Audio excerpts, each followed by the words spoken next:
नमस्कार दोस्तों, मैं राजेंद्र खाबरा आपका स्वागत करता हूँ। सपने वो नहीं होते जो आप नींद में देखते हैं, सपने वो हैं जो आपको रातों को सोने नहीं देते। ये शब्द है उस महान व्यक्ति के जिसे पूरा देश मिसाइल मैन के नाम से जानता है। एक ऐसा व्यक्ति जो एक छोटे से मछुआरे के बेटे से देश का राष्ट्रपति बना। आइए जानते हैं एक ऐसे वैज्ञानिक के बारे में जिसने न सिर्फ मिसाइल टेक्नोलॉजी में भारत को ऊंचाइयों तक पहुंचाया, बल्कि पूरे देश के युवाओं के लिए प्रेरणा बने। दोस्तों, मैं बात कर रहा हूं मिसाइल मैन और जनता के राष्ट्रपति डॉक्टर एपीजे अब्दुल कलाम की। उनका जीवन इस बात का प्रमाण है कि मेहनत से असंभव भी संभव हो सकता है। उन्होंने सिखाया कि जीवन में परिस्थितियां कितनी भी कठिन क्यों न हो, अगर आप अपने सपनों को पूरा करने का दृढ़ संकल्प कर लेते हैं तो उसे हासिल करना संभव है। आइए उनके जीवन के सफर को और करीब से जानें। 15 अक्टूबर 1931 को रामेश्वरम के एक साधारण से परिवार में अबुल पाकिर जैनुलाब्दीन अब्दुल कलाम का जन्म हुआ। उनके पिता जैनुलाब्दीन एक नाव के मालिक थे और मछुआरों को नाव किराए पर देते थे। वे एक स्थानीय मस्जिद में इमाम भी थे। वे कम पढ़े लिखे थे और गरीब भी थे। वे अपनी नाव मछुआरों को देकर अपने घर का गुजारा चलाते थे और माँ आसिया माँ एक घरेलू औरत हाउसवाइफ थी। परिवार आर्थिक रूप से कमजोर था, लेकिन उनके संस्कार और सपने हमेशा बड़े थे।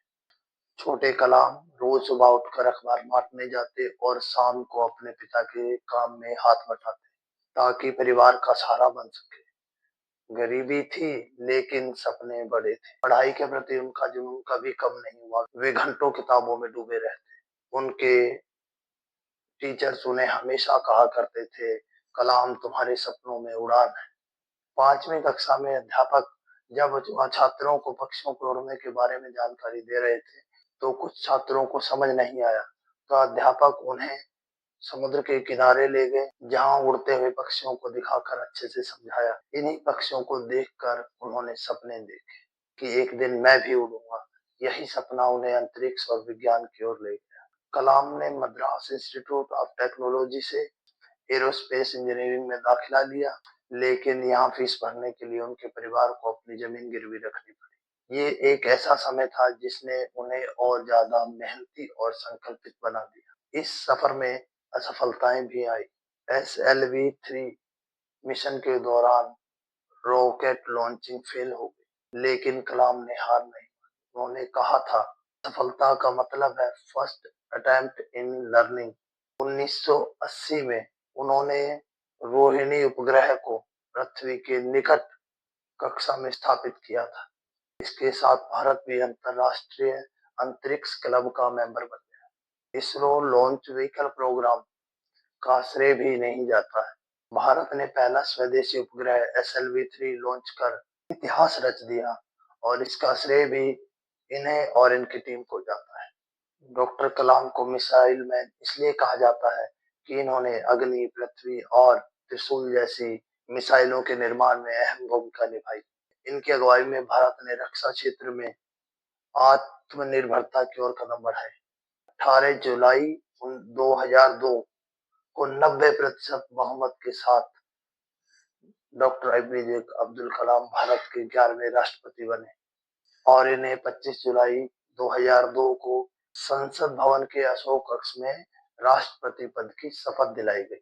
इनका कार्यकाल 25 जुलाई 2007 को समाप्त हुआ। डॉक्टर एपीजे अब्दुल कलाम व्यक्तिगत जीवन में बहुत ही अनुशासन प्रिय थे। ये शाकाहारी थे। इन्होंने अपनी जीवनी विंग्स ऑफ फायर भारतीय युवाओं को मार्गदर्शन प्रदान करने के अंदाज में लिखी है। इन्होंने तमिल भाषा में भी बहुत सारी कविताएं लिखी हैं। दक्षिण कोरिया में इनकी पुस्तकों की काफी मांग है। वहां इनकी पुस्तकों को बहुत पसंद किया जाता है। जनता के राष्ट्रपति के रूप में उन्होंने युवाओं और बच्चों से खास जुड़ाव रखा। उनका मानना था कि यदि एक राष्ट्र को भ्रष्टाचार मुक्त और सुंदर मनों वाला बनाना है, तो मुझे दृढ़ता से विश्वास है कि समाज के 3 सदस्य पिता, माता और शिक्षक यह कर सकते हैं।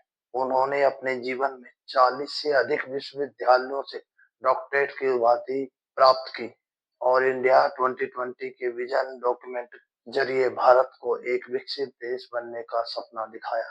27 जुलाई 2015 की यह शाम डॉक्टर कलाम भारतीय प्रबंधन संस्थान शिलोंग में एक रहने योग्य ग्रह पर व्याख्यान दे रहे थे, जब उन्हें एक जोरदार कार्डियक अरेस्ट हुआ और ये बेहोश होकर गिर पड़े।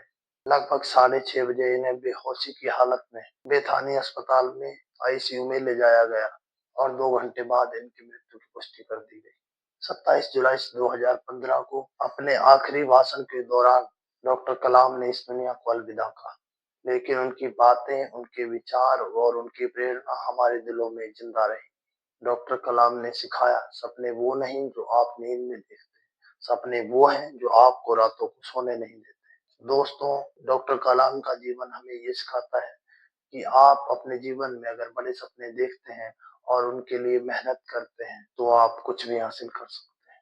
तो आइए अपने सपनों को पूरा करें, खुद पर विश्वास करें और अपने देश को, अपने परिवार को गर्वित करें। यही डॉक्टर एपीजे अब्दुल कलाम को सच्ची श्रद्धांजलि हो। तो दोस्तों, ये वीडियो आपको कैसा लगा कमेंट में जरूर बताएं। वीडियो पसंद आया हो तो लाइक करें, शेयर करें, चैनल को सब्सक्राइब करना ना भूलें। नमस्कार।